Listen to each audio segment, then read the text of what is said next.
Hello everyone, welcome back again in my blog. And আজকে পুরো দিনটাই ছিল অলস একটা দিন। অলস দিন। সকালবেলা উঠে ঘুম থেকে উঠে চা খেয়ে খেয়ে ভাবছিলাম নিজের মুখে কতগুলো ব্রণ উঠে বসে আছে, আসলে কিছুই করতে পারছি না। আমার ইদানিং একটু ইচ্ছা হচ্ছে একটু মেকওভার করার, কিন্তু এই ব্রণ নিয়ে তাও করতে পারছি না। চা খাওয়া শেষ করে সারা দিন কিছু না করেও কি করা যায়, চিন্তা ভাবনা করেও দিন কাটিয়ে দেওয়া যায়। এটা আমাকে না দেখলে আসলে কেউ শিখতেই পারবে না। হয়তো আমার মতো অনেক মানুষ আছে যারা চিন্তা করে, ওভার থিঙ্কিং করে জীবনটা কাটায়, পুরো দিন বাজে চিন্তা করে, ভালো চিন্তা করে। যাই হোক, এখন লাইফে স্পেসিফিক আসলে তেমন কোনো বিজিনেস নেই, তাই জন্য হয়তো এইসব চিন্তা আসছে। তারপর সন্ধ্যা থেকে শুরু হলো আমার খাওয়া দাওয়া। আমি কুকিজ দিয়ে চা খেলাম, তারপর হঠাৎ করে আবার ক্ষুধা লাগলো। তারপর ভাবলাম যে কী খাবো, বাসায় কী সবজি আছে। তারপর মনে হলো না, অনিয়ন রিংস বানাই। অনিয়ন রিংস বানালাম। অনিয়ন রিংস বানিয়ে কিছুটা সময় আবার রেস্ট নিলাম। আবার ভাবলাম, কী ভাবলাম, ঈশ্বর যখন তোমাকে সর্বোচ্চ লেভেলে সাকসেসফুল বানাতে চায়, তখন ঈশ্বর তোমার কাছ থেকে নেগেটিভ পিপলদেরকে আস্তে আস্তে করে সরিয়ে দেয়। তাদের এমন কিছু ক্রিয়েশন তোমার সামনে তুলে ধরবে যে তারা যাতে তোমার থেকে অনেক দূরে চলে যায়। ধরো, আমার বিয়ে হয়েছে 2020-এ। আমার বিয়ের আগে আমাদের হিন্দু ধর্ম অনুযায়ী আমরা একটা ব্রত করি, শিবরাত্রি ব্রত, তাই না? মহাসোমবার, 16 সোমবারের ব্রত।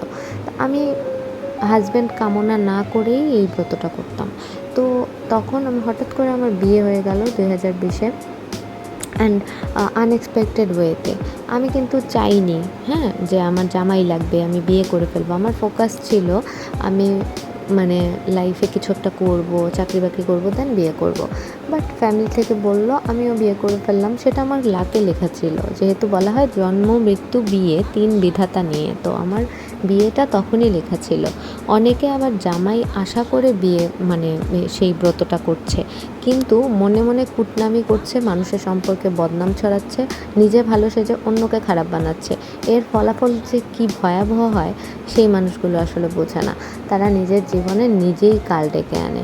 তো আমার তাদের জন্য সাজেশন থাকবে, ভালো যদি হয়েই থাকো মন থেকে, অন্যকে কেন খারাপ বানাবে ভাই? আমি আসলে এই আজকে 2025-এ মানুষ দেখে অবাক হই, দুনিয়া দেখে অবাক হই, নিজেকে মাঝে মধ্যে বলি যে বাঙালি খারাপ, কিন্তু বাঙালি খারাপ বলে কি করব? আমি নিজেও তো বাঙালি, গালিটা তো আমার নিজের দিকেও আসে একবার হলেও, তাই না?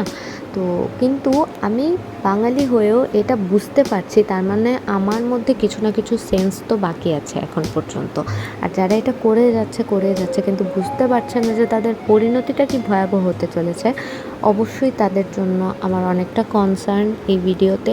সবাই নেগেটিভিটি স্প্রেড না করে ট্রাই করো নিজের জীবন নিয়ে ব্যস্ত থাকার। যেহেতু নিজের জীবনে তুমি নিজেই করছো, খাচ্ছ, কেউ তোমাকে খাওয়াচ্ছে না, পড়াচ্ছে না, সেটা তুমি ভালোই বুঝতে পারো, তাহলে অন্যকে নিয়েও গসিপ করার আগে 10 বার ভেবে নিও যে তোমার জীবনে সেটা কোনো না কোনোভাবে বাই ফ্লুয়েন্সি এসে পড়তে পারে। যাই হোক, এগুলো অনেক ডিপ থট, এই চিন্তাগুলোই সারাদিন করছিলাম।